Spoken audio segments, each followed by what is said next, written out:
This is Dr. AJ Vazquez, and this is our channel, Texas Spine and Sports Rehab. Please be sure to subscribe as we pick a different topic to talk about. Today's topic is 3 tips that are going to help you with your sinuses.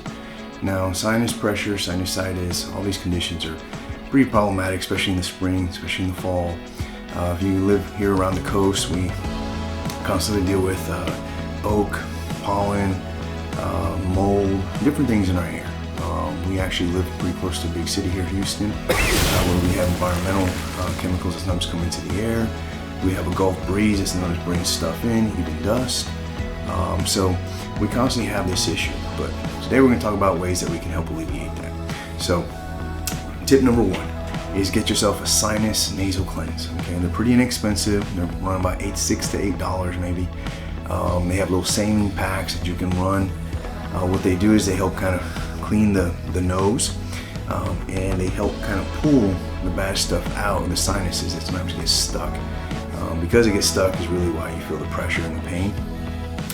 So it's an easy way to help alleviate that. 3, I always recommend that patients do it in the shower.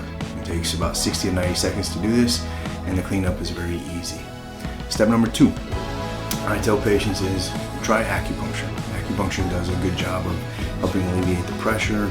It does a good job of helping circulation in the face and the head and the neck, as these areas usually become trapped, very sensitive, unfortunately due to the sinus pressure. I find that sessions-wise, it's a very short treatment protocol, maybe 1 to 3 treatments at the most.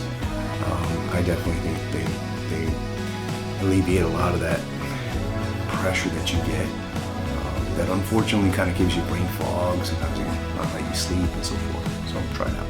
Step number 3, cranial therapy.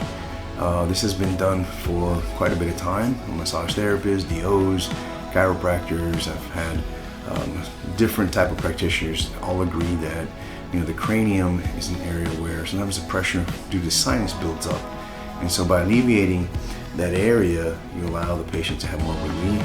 2, you can work on some of those tender points. What I find is sometimes your sinuses are related to your neck, so they can do a little bit of neck work with you.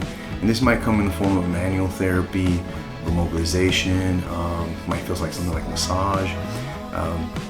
With cranial therapy, I do like chiropractic care. Why?